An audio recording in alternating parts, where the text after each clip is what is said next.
నిర్గమకాండము 14వ అధ్యాయము. మరియు యెహోవా మోషేతో ఇలాగ సెలవిచ్చెను.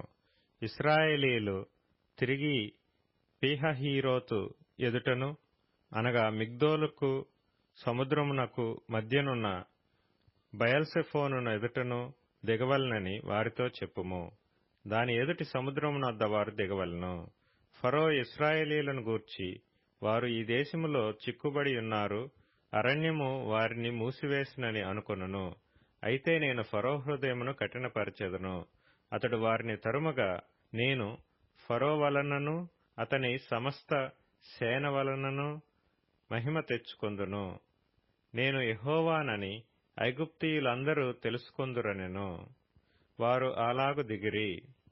ప్రజలు పారిపోయినట్టు ఐగుప్తు రాజునకు తెలుపబడినప్పుడు ఫరో హృదయమును అతని సేవకుల హృదయమును ప్రజలకు విరోధముగా త్రిప్పబడి, మనమెందుకు ఇలాగు చేసితిమి, మన సేవలో నుండకుండా ఇశ్రాయేలీయులను ఎందుకు పోనిచ్చితిమి అని చెప్పుకొనిరి. అంతటా అతడు తన రథమును సిద్ధపరచుకొని తన జనమును తనతో కూడా తీసుకొని పోయెను. మరియు అతడు శ్రేష్టమైన 600 రథములను, ఐగుప్తు రథములనన్నిటినీ, వాటిలో ప్రతిదాని మీద అధిపతులను తోడుకొని పోయెను. యెహోవా ఐగుప్తు రాజైన ఫరో హృదయమును కఠినపరపగా అతడు ఇశ్రాయేలీయులను తరిమెను. అట్లు ఇశ్రాయేలీయులు బలిమి చేత బయలు వెళ్ళుచుండిరి. ఐగుప్తీయులు అనగా ఫరో రథముల గుర్రములన్నీయు, అతని గుర్రపు రౌతులు, అతని దండును వారిని తరిమి బయల్సెఫోను ఎదుటనున్న పీహహీరోతు నకు సమీపమైన సముద్రము దగ్గర వారు దిగియుండగా వారిని కలుసుకొండ్రి. ఫరో సమీపించుచుండగా ఇశ్రాయేలీయులు కన్నులెత్తి ఐగుప్తీయులు తమ వెనుక వచ్చుట చూచి మిక్కిలి భయపడి యెహోవాకు మొరపెట్టిరి. అంతట వారు మోషేతో, ఐగుప్తులో సమాధులు లేవని ఈ అరణ్యములో చచ్చుటకు మమ్మను రప్పించితివా? మమ్మను ఐగుప్తులో నుండి బయటకు రప్పించి మమ్మను ఇట్లు చేయనేలా? మా జోలికి రావద్దు, ఐగుప్తీయులకు దాసుల మగుదుమని ఐగుప్తులో మేము నీతో చెప్పిన మాట ఇదే గదా? మేము ఈ అరణ్యమందు చచ్చుట కంటే ఐగుప్తీయులకు దాసుల మగుటయే మేలని చెప్పిరి. అందుకు మోషే, భయపడుకుడి, యెహోవా మీకు నేడు కలగజేయు రక్షణను మీరు ఊరక నిలుచుండి చూడుడి. మీరు నేడు చూచిన ఐగుప్తీయులను ఇక మీదట మరి ఎన్నడనూ చూడరు. యెహోవా మీ పక్షమున యుద్ధము చేయును, మీరు ఊరకయే ఉండవలెనని ప్రజలతో చెప్పెను. అంతలో యెహోవా మోషేతో, నీవేళ నాకు మొర్రపెట్టుచున్నావు? సాగిపోవడి అని ఇశ్రాయేలీయులతో చెప్పుము. నీవు నీ కర్రను ఎత్తి ఆ సముద్రము వైపు నీ చెయ్యి చాపి దాని పాయలుగా చేయుము. అప్పుడు ఇశ్రాయేలీయులు సముద్రము మధ్యను ఆరిన నేల మీద నడిచిపోవుదురు. ఇదిగో నేనే ఐగుప్తీయుల హృదయమును కఠినపరచుదును, వారు వీరిని తరుముదురు. నేను ఫరో వలనను అతని సమస్త సేన వలనను అతని రథముల వలనను అతని గుర్రపు రౌతుల వలనను నాకు మహిమ తెచ్చుకొందును.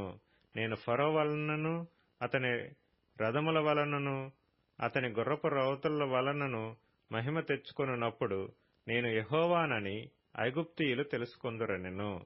అప్పుడు ఇశ్రాయేలీయుల ఎదుట సమూహమునకు ముందుగా నడిచిన దేవదూత వారి వెనుకకు పోయి వారిని వెంబడించెను.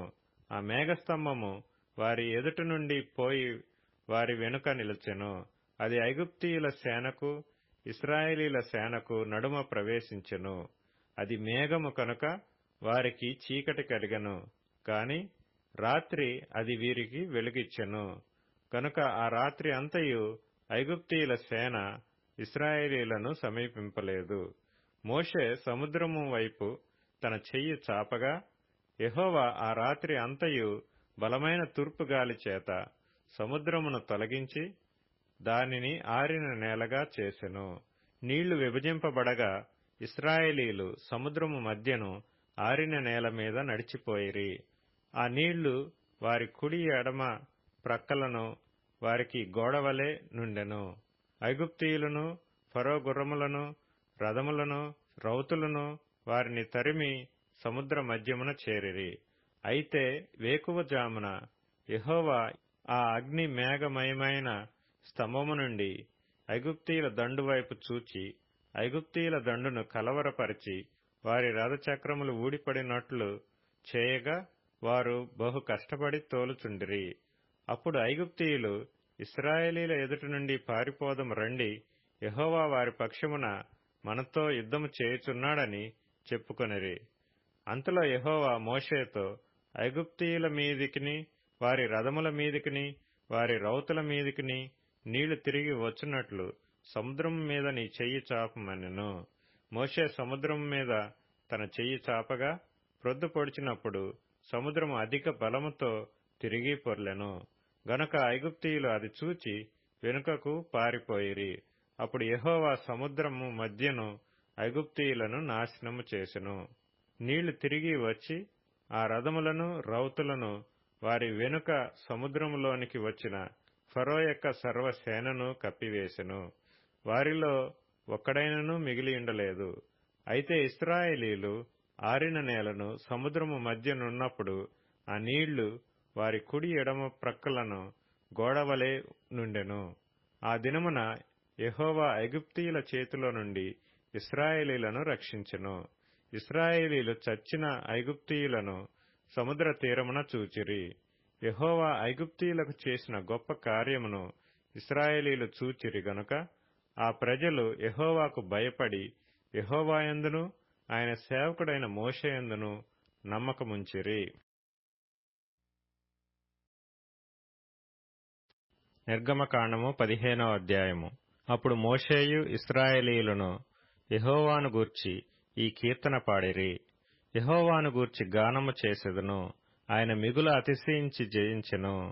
గుర్రమును దాని రౌతును ఆయన సముద్రములో పడద్రోసెను. యెహోవాయే నా బలము, నా గానము, ఆయన నాకు రక్షణయు ఆయను. ఆయన నా దేవుడు, ఆయనను వర్ణించెదను. ఆయన నా పితరుల దేవుడు, ఆయన మహిమ నుతించెదను. యెహోవా యుద్ధశూరుడు, యెహోవా అని ఆయనకు పేరు. ఆయన ఫరో రథములను అతని సేనను సముద్రములో పడద్రోసెను. అతని అధిపతులలో శ్రేష్ఠులు ఎర్ర సముద్రములో మునిగిపోయిరి. అగాధ జలములు వారిని కప్పెను. వారు రాతివలే అడుగంటిపోయిరి. యెహోవా, నీ దక్షిణ హస్తము బలముంది అతిశయించును. యెహోవా, నీ దక్షిణ హస్తము శత్రువుని చితక కొట్టును. నీ మీదికి లేచువారిని నీ మహిమాతిశయం వలన అణిచివేయుదువు. నీ కోపాగ్నిని రగులజేయుదువు, అది వారిని చెత్తవలే దహించును. నీ నాసికారంధ్రముల ఊపిరి వలన నీళ్లు రాశిగా కూర్చబడెను, ప్రవాహములు కుప్పగా నిలిచెను. అగాధ జలములు సముద్రము మధ్య గడ్డకట్టెను.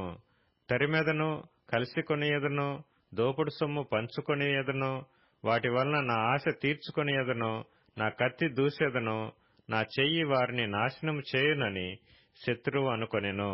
నీవు నీ గాలిని విసరజేసితివి, సముద్రము వారిని కప్పెను. వారు మహా అగాధమైన నీళ్లలో సీసము వలె మునిగిరి. యెహోవా, వేల్పులలో నీ వంటివాడెవడు?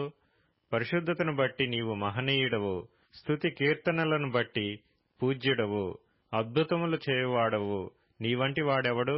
నీ దక్షిణ హస్తమును చాపితివి, భూమి వారిని మృంగివేసెను. నీవు విమోచించిన ఈ ప్రజలను నీ కృపచేత తోడుకొని పోతివి. నీ బలముచేత వారిని నీ పరిశుద్ధాలయమునకు నడిపించితివి. జనములు విని దిగులుపడును. ఫిలిష్తీయ నివాసులకు వేదన కలుగును. ఎదోము నాయకులు కలవరపడుదురు. మోయాబు బలిష్ఠులకు వణుకు పుట్టును. కనాను నివాసులందరూ దిగులొంది కరిగిపోవుదురు. భయము, అధిక భయము వారికి కలుగును. యెహోవా, నీ ప్రజలు అద్దరికి చేరు వరకు, నీవు సంపాదించిన ఈ ప్రజలు అద్దరికి చేరు వరకు నీ బాహుబలము చేత పగవారు రాతివలే కదలకుందురు. నీవు నీ ప్రజను తోడుకొని వచ్చెదవు.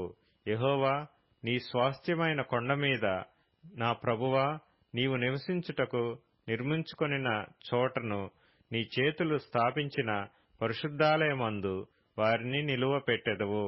యెహోవా నిరంతరమును ఏలువాడు. ఫరో గుర్రములు, అతని రథములు, అతని రౌతులను సముద్రంలో దిగగా యెహోవా వారి మీదికి సముద్ర జలములను మళ్లించెను. అయితే ఇశ్రాయేలీలు సముద్రము మధ్యను ఆరిన నేల మీద నడిచిరి. మరియు అహరోను సహోదరియు ప్రవక్త్రియు నగు మిర్యాము తంబురను చేత పట్టుకొనెను. స్త్రీలందరూ తంబురతోనూ నాట్యములతోనూ ఆమె వెంబడి వెళ్లగా మిర్యాము వారితో కలిసి ఇట్లు పల్లవి ఎత్తి పాడెను. యెహోవాను గానము చేయుడి, ఆయన మిగుల అతిశయించి జయించెను. గుర్రమును దాని రౌతును సముద్రములో ఆయన పడద్రోసెను. మోషే ఎర్ర సముద్రము నుండి జనులను సాగజేయగా వారు షూరు అరణ్యములోనికి వెళ్లి దానిలో 3 దినములు నడిచిరి. అచ్చట వారికి నీళ్లు దొరకలేదు. అంతలో వారు మారాకు చేరిరి. మారా నీళ్లు చేదైనవి గనుక వారు ఆ నీళ్లు త్రాగలేకపోయిరి. అందువలన దానికి మారా అని పేరు కలిగెను. ప్రజలు, మేమేమి త్రాగుదమని మోషే మీద సనుగుకొనగా అతడు యెహోవాకు మొరపెట్టెను. అంతటా యెహోవా అతనికి ఒక చెట్టును చూపెను. అది ఆ నీళ్లలో వేసిన తరువాత నీళ్లు మధురములాయెను. అక్కడ ఆయన వారికి కట్టడను విధిని నిర్ణయించి అక్కడ వారిని పరీక్షించి, మీ దేవుడైన యెహోవా వాక్కును శ్రద్ధగా విని ఆయన దృష్టికి న్యాయమైనది చేసి ఆయన ఆజ్ఞలకు విధేయులై ఆయన కట్టడలన్నిటినీ అనుసరించి నడిచిన ఎడల నేను ఐగుప్తీయులకు కలుగజేసిన రోగములలో ఏదియూ మీకు రానియ్యను. నిన్ను స్వస్థపరచు యెహోవాను నేనే అనెను. తరువాత వారు ఏలీమునకు వచ్చిరి. అక్కడ 12 నీటి బుగ్గలను 70 ఈత చెట్లను ఉండెను. వారు అక్కడనే ఆ నీళ్ల యొద్ద దిగిరి. నిర్గమకాండము 16వ అధ్యాయము. తరువాత ఇశ్రాయేలీల సమాజమంతయును ఏలీము నుండి ప్రయాణమైపోయి వారు ఐగుప్తు దేశంలో నుండి బయలుదేరిన 2వ నెల 15వ దినమున ఏలీమునకును సీనాయికుని మధ్యనున్న సీను అరణ్యమునకు వచ్చిరి. ఆ అరణ్యములో ఇశ్రాయేలీల సమాజమంతయు మోషే అహరోనుల మీద సనిగెను. ఇశ్రాయేలీలు, మేము మాంసం వండుకొను కుండల యొద్ద కూర్చుండి తృప్తిగా ఆహారం తినునప్పుడు యెహోవా చేతి వలన ఎలా చావకపోతిమి? ఈ సర్వ సమాజమును ఆకలిచేత చంపుటకు ఈ అరణ్యములోనికి మమ్మును అక్కడ నుండి తోడుకొని వచ్చితిరని వారితోననగా, యెహోవా మోషేను చూసి, ఇదిగో, నేను ఆకాశము నుండి మీ కొరకు ఆహారమును కురిపించెదను. వారు నా ధర్మశాస్త్రముననుసరించి నడుతురో లేదో అని నేను వారిని పరీక్షించున్నట్లు ఈ ప్రజలు వెళ్లి ఏనాటి భత్యము ఆనాడే కూర్చుకొనవలెను. మరియు 6వ దినమున వారు తెచ్చుకొనిన దానిని సిద్ధపరచుకొనవలెను. వారు దినదినమున కూర్చుకొను దానికంటే అది 2 ఉండవలెనెను. అప్పుడు మోషే అహరోనులు ఇశ్రాయేలీలందరితో, యెహోవా ఐగుప్తు దేశములో నుండి మిమ్మును బయటికి రప్పించినని సాయంకాలమందు మీకు తెలియబడును. యెహోవా మీద మీరు సణిగిన సణుగులను ఆయన వినుచున్నాడు. ఉదయమున మీరు యెహోవా మహిమను చూచెదరు. మేము ఏపాటి వారము, మా మీద సనుగునేలా అనిరి.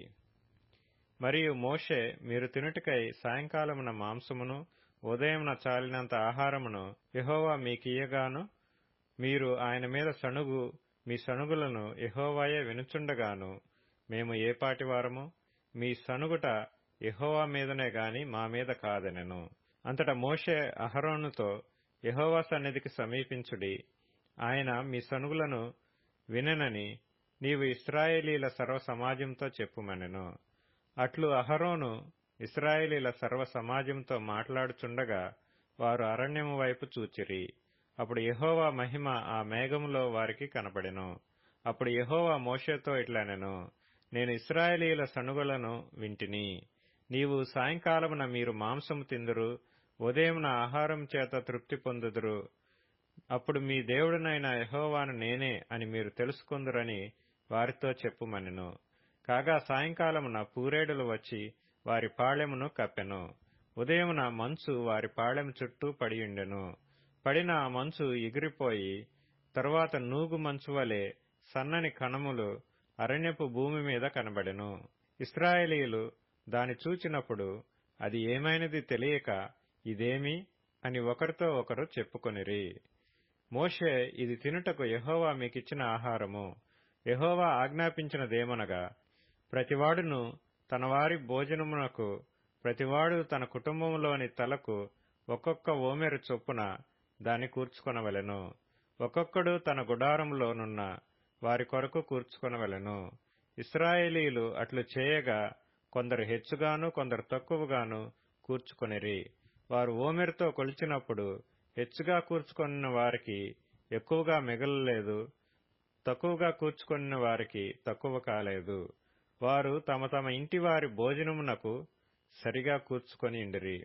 మరియు మోషే దీనిలో ఏమియు ఉదయం వరకు ఎవరునూ మిగుల్చుకొనకూడదని వారితో చెప్పెను. అయితే వారు మోషే మాట వినక కొందరు ఉదయం వరకు దానిలో కొంచెం మిగుల్చుకొనగా అది పురుగు పట్టి కంపు కొట్టెను. మోషే వారి మీద కోపపడగా వారు అనుదినమును ఉదయమున ఒక్కొక్కడు తన ఇంటి వారి భోజనమునకు తగినట్టుగా కూర్చుకొనిరి. ఎండవేడిమికి అది కరిగెను. 6వ దినమున వారు ఒక్కొక్కనికి 2 ఓమెర్ల చొప్పున 2 ఆహారము కూర్చుకొనినప్పుడు సమాజం యొక్క అధికారులందరూ వచ్చి అది మోషేకు తెలిపిరి. అందుకు అతడు, యెహోవా చెప్పిన మాట ఇది, రేపు విశ్రాంతి దినము, అది యెహోవాకు పరిశుద్ధమైన విశ్రాంతి దినము. మీరు కాల్చుకొనవలసినది కాల్చుకొనుడి, మీరు వండుకొనవలసినది వండుకొనుడి. ఉదయం వరకు మిగిలినదంతయు మీ కొరకు ఉంచుకొనుడని వారితో చెప్పెను. మోషే ఆజ్ఞాపించినట్లు వారు ఉదయం వరకు దానిని ఉంచుకొనిరి. అది కంపు కొట్టలేదు, దానికి పురుగు పట్టలేదు. మోషే, నేడు దాని తినుడి, నేటి దినము యెహోవాకు విశ్రాంతి దినము, నేడు అది బయట దొరకదు. 6 దినములు దాన్ని కూర్చుకొనవలెను. విశ్రాంతి దినమున అనగా 7వ దినమున అది దొరకదనెను. అట్లు జరిగెను. ప్రజలలో కొందరు 7వ దినమున దాని కూర్చుకొని వెళ్ళగా వారికేమీయూ దొరకకపోయెను. అందుకు యెహోవా మోషేతో ఇట్లనెను, మీరు ఎన్నాళ్ల వరకు నా ఆజ్ఞలను నా ధర్మశాస్త్రమును అనుసరించి నడువనొల్లరు? చూడుడి, నిశ్చయముగా యెహోవా ఈ విశ్రాంతి దినమును ఆచరించుటకు సెలవిచ్చెను గనుక 6వ దినమున 2 దినముల ఆహారము మీకు అనుగ్రహించుచున్నాడు. ప్రతివాడును తన తన చోట నిలిచియుండవలెను. 7వ దినమున ఎవడనూ తన చోట నుండి బయలు వెళ్లకూడదనెను.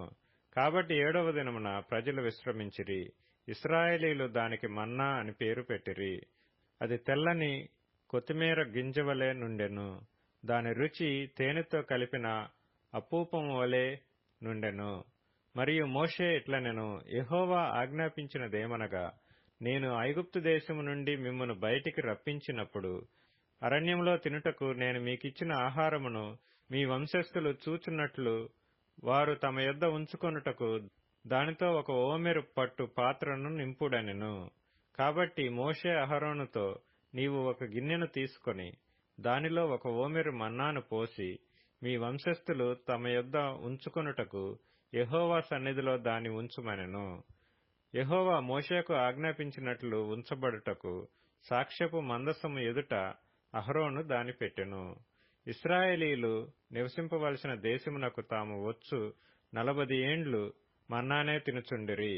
వారు కనాను దేశపు పొలిమేరల చేరు వరకు మన్నాను తినిరి.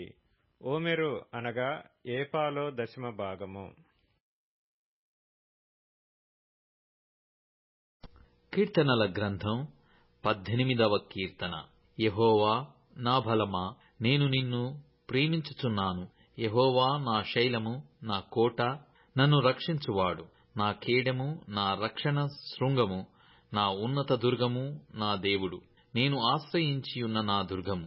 కీర్తనీయుడైన యెహోవాకు నేను మొర్రపెట్టగా ఆయన నా శత్రువుల చేతిలో నుండి నన్ను రక్షించును. మరణపాశములు నన్ను చుట్టుకొనగను, భక్తిహీనులు వరద పొరలు వలె నా మీద పడి బెదరింపగను.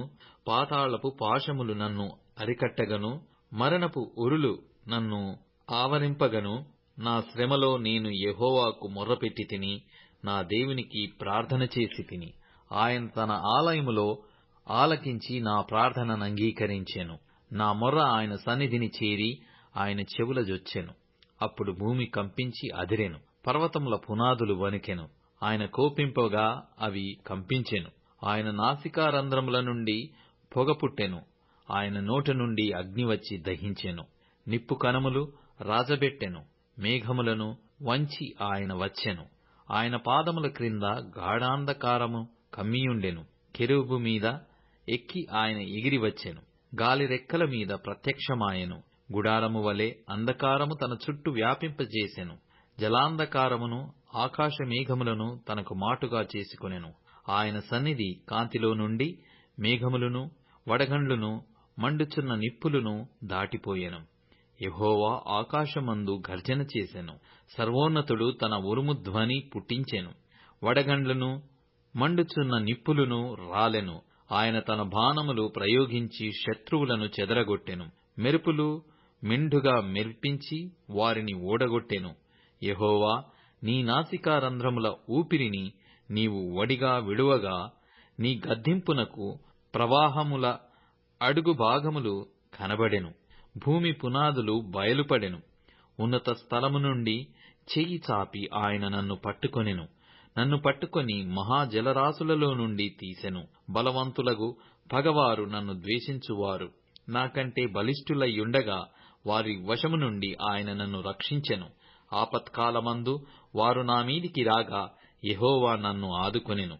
విశాలమైన స్థలమునకు ఆయన నన్ను తోడుకొని వచ్చెను. నేను ఆయనకు ఇష్టుడను గనక ఆయన నన్ను తప్పించెను. నా నీతిని బట్టి యెహోవా నాకు ప్రతిఫలమిచ్చెను. నా నిర్దోషత్వమును బట్టి నాకు ప్రతిఫలమిచ్చెను. యెహోవా మార్గములను నేను అనుసరించుచున్నాను. భక్తిహీనుడనై నేను నా దేవుని విడిచిన వాడను కాను. ఆయన న్యాయవిధులన్నిటినీ నేను లక్ష్యపెట్టుచున్నాను. ఆయన కట్టడలను త్రోసివేసిన వాడను కాను. దోషక్రియలు నేను చెయ్యనొల్లకుంటిని. ఆయన దృష్టికి నేను యథార్థుడనైతిని. కావున యెహోవా నేను నిర్దోషిగా నుండుట చూచి తన దృష్టికి కనబడిన నా చేతుల నిర్దోషత్వమును బట్టి నాకు ప్రతిఫలమిచ్చెను. దయగలవారి ఎడల నీవు దయ చూపించుదువు. యథార్థవంతుల ఎడల యథార్థవంతుడుగా నుందువు. సద్భావము గలవారి ఎడల నీవు సద్భావము చూపుదువు. మూర్ఖుల ఎడల నీవు వికటముగా నుందువు. శ్రమపడు వారిని నీవు రక్షించెదవు. గర్విష్ఠులకు విరోధివై వారిని అణిచివేసెదవు. నా దీపము వెలిగించువాడవు నీవే. నా దేవుడైన యెహోవా చీకటిని నాకు వెలుగుగా చేయును. నీ సహాయము వలన నేను సైన్యమును జయింతును. నా దేవుని సహాయము వలన ప్రాకారమును దాటుదును. దేవుడు యథార్థవంతుడు. యెహోవా వాక్కు నిర్మలము. తన శరణు జొచ్చు వారికందరికీ ఆయన కేడెం. యెహోవా తప్ప దేవుడేడి? మన దేవుడు తప్ప ఆశ్రయదుర్గమేది? నాకు బలము ధరింపజేయువాడు ఆయనే. నన్ను యథార్థ మార్గమున నడిపించువాడు ఆయనే. ఆయన నా కాళ్ళు జింక కాళ్ల వలె చేయుచున్నాడు. ఎత్తైన స్థలముల మీద నన్ను నిలుపుచున్నాడు. నా చేతులకు యుద్ధము చేయ నేర్పువాడు ఆయనే. నా బాహువులు ఇత్తడి విల్లును ఎక్కుపెట్టును. నీ రక్షణ కేడెమును నీవు నాకందించుచున్నావు. నీ కుడిచెయ్యి నన్ను ఆదుకొనెను. నీ సాత్వికము నన్ను గొప్పచేసెను. నా పాదములకు చోటు విశాలపరిచితివి. నా చీల మండలు బెణకలేదు. నా శత్రువులను తరిమి పట్టుకొందును. వారిని నశింపజేయు వరకు నేను తిరగను. వారు నా పాదముల క్రింద పడుదురు. వారు లేవలేకపోవునట్లు నేను వారిని అణగద్రొక్కుదును. యుద్ధమునకు నీవు నన్ను బలము ధరింపజేసితివి. నా మీదికి లేచిన వారిని నా క్రింద అణిచివేసితివి. నా శత్రువులను వెనుకకు నీవు మల్ల చేసితివి. నన్ను ద్వేషించు వారిని నేను నిర్మూలము చేసితిని. వారు మొర్రపెట్టిరి గాని రక్షించువాడు లేకపోయెను. యెహోవాకు వారు మొర్రపెట్టుదురు గాని ఆయన వారికుత్తరమియ్యకుండును. అప్పుడు గాలికి ఎగురు ధూళివలె నేను వారిని పొడిగా కొట్టితిని. వీధుల పెంటను ఒకడు పారబోయునట్లు నేను వారిని పారబోసితిని. ప్రజలు చేయు కలహములలో పడకుండా నీవు నన్ను విడిపించితివి. నన్ను అన్యజనులకు అధికారిగా చేసితివి. నేను ఎరగని ప్రజలు నన్ను సేవించెదరు. నా మాట చెవిని పడగానే వారు నాకు విధేయులగుదురు. అన్యులు నాకు లోబడినట్లు నటించుదురు. అన్యులు నిస్త్రాణ గలవారై వణుకుచు తమ దుర్గములను విడిచి వచ్చెదరు. యెహోవా జీవము గలవాడు. నా ఆశ్రయ దుర్గమైన వాడు స్తోత్రార్హుడు. నా రక్షణకర్తయైన దేవుడు బహుగా స్తుతి నొందునుగాక. ఆయన నా నిమిత్తము ప్రతిదండన చేయు దేవుడు. జనములను నాకు లోపర్చువాడు ఆయనే. ఆయన నా శత్రువుల చేతిలో నుండి నన్ను విడిపించును. నా మీదికి లేచువారి కంటే ఎత్తుగా నీవు నన్ను హెచ్చించుదువు. బలాత్కారము చేయు మనుష్యుల చేతిలో నుండి నీవు నన్ను విడిపించుదువు. అందువలన యెహోవా, అన్యజనులలో నేను నిన్ను ఘనపరచెదను. నీ నామ కీర్తన గానము చేసెదను. నీవు నియమించిన రాజునకు గొప్ప రక్షణ కలుగుజేయువాడవు. అభిషేకించిన దావీదునకును అతని సంతానమునకును నిత్యము కనికరము చూపువాడవు.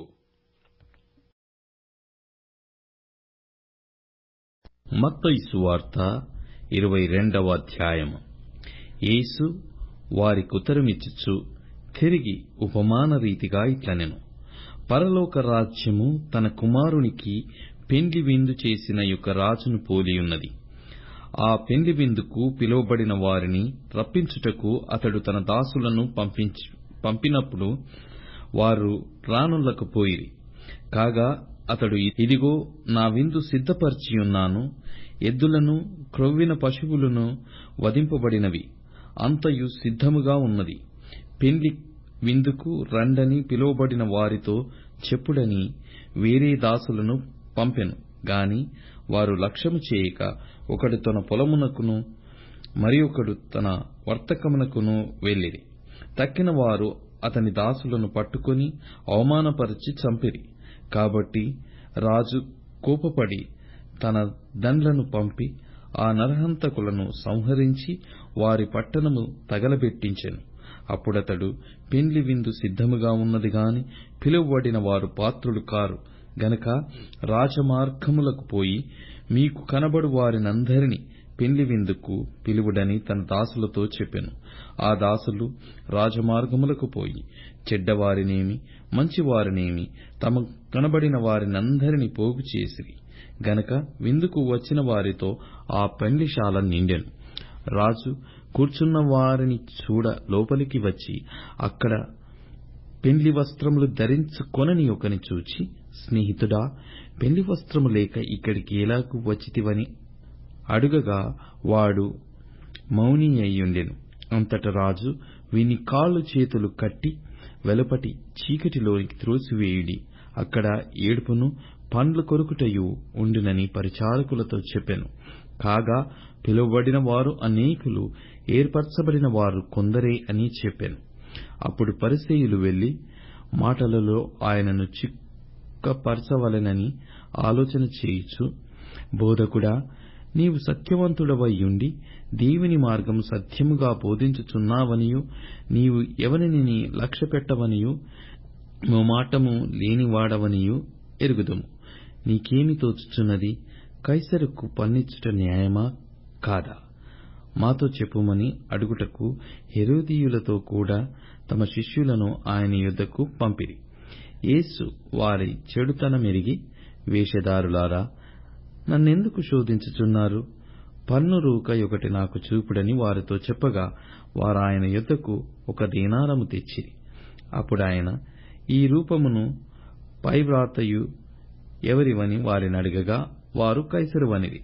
అందుకాయన, అలాగైతే కైసరువి కైసరునకును, దేవునివి దేవునికిని చెల్లించుడ అని వారితో చెప్పెను. వారి మాట విని ఆశ్చర్యపడి ఆయనను విడిచి వెళ్లిపోయిరి.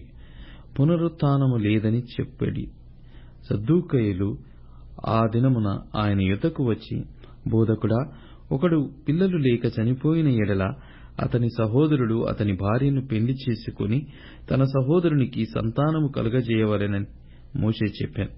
మాలో 7 సహోదరులుండిరి. మొదటివాడు పెళ్లి చేసుకుని చనిపోయెను. అతనికి సంతానము లేనందున అతని సహోదరుడు అతని భార్యను తీసుకొనెను. 2వ వాడును 3వ వాడును 7వ వాని వరకు అందరూ అలాగే చనిపోయిరి. అందరి వెనుక ఆ స్త్రీ చనిపోయెను. పునరుత్థానమందు ఈ 7 ఆమె ఎవనికి భార్యగా ఉండును? ఆమె వీరందరికీ భార్యగా ఉండెన గదా అని ఆయనను అడిగిరి. అందుకు యేసు, లేఖనములను గాని దేవుని శక్తిని గాని ఎరుగక మీరు పొరపడుచున్నారు. పునరుత్థానమందు ఎవరునూ పెళ్లి చేసుకొనరు, పెళ్లికి ఇయ్యబడరు. వారు పరలోకమందున్న దూతల వలె ఉందురు. మృతుల పునరుత్థానమును గూర్చి నేను అబ్రహాము దేవుడను ఇస్సాకు దేవుడను యాకోబు దేవుడనయ్యున్నానని దేవుడు మీతో చెప్పిన మాట మీరు చదవలేదా? ఆయన సజీవులకే దేవుడు గాని మృతులకు దేవుడు కాడని వారితో చెప్పెను. జనులది విని ఆయన బోధకు ఆశ్చర్యపడిరి. ఆయన సద్దూకయుల నోరు మూయించెనని పరిసయ్యులు విని కూడివచ్చిరి. వారిలో ఒక ధర్మశాస్త్రోపదేశకుడు ఆయనను శోధించుచు, బోధకుడా, ధర్మశాస్త్రములో ముఖ్యమైన ఆజ్ఞ ఏదని అడిగెను. అందుకాయన, నీ పూర్ణ హృదయముతోనూ, నీ పూర్ణాత్మతోనూ, నీ పూర్ణ మనస్సుతోనూ నీ దేవుడైన ప్రభువును ప్రేమింపవలెననిన్నదియే. ఇది ముఖ్యమైనదియు మొదటిదియు నైన ఆజ్ఞ. నిన్ను వలె నీ పొరుగువాని ప్రేమింపవలెనను రెండవ ఆజ్ఞయు దాని వంటిదే. ఈ రెండు ఆజ్ఞలు ధర్మశాస్త్రమంతటికిని ప్రవక్తలకును ఆధారమైయున్నవని అతనితో చెప్పాను. ఒకప్పుడు పరిసయ్యులు కూడియుండగా యేసు వారిని చూచి, క్రీస్తును గూర్చి మీకేమి తోచుచున్నది? ఆయన ఎవని కుమారుడని అడిగెను. వారు ఆయన దావీదు కుమారుడని చెప్పిరి. అందుకాయన, అలాగైతే నేను నీ శత్రువులను నీ పాదముల క్రింద ఉంచు వరకు నీవు నా కుడి పార్శ్వమున కూర్చుండుమని ప్రభువు నా ప్రభువుతో చెప్పెను అని దావీదు ఆయనను ప్రభువని ఆత్మ వలన ఏల చెప్పుచున్నాడు? దావీదు ఆయనను ప్రభువని చెప్పిన ఎడల ఆయన ఏలాగు అతనికి కుమారుడగనని వారినడగగా ఎవడునూ మారుమాట చెప్పలేకపోయాను. మరియు ఆ దినము నుండి ఎవడునూ ఆయనను ఒక ప్రశ్నయు అడగ తెగింపలేదు.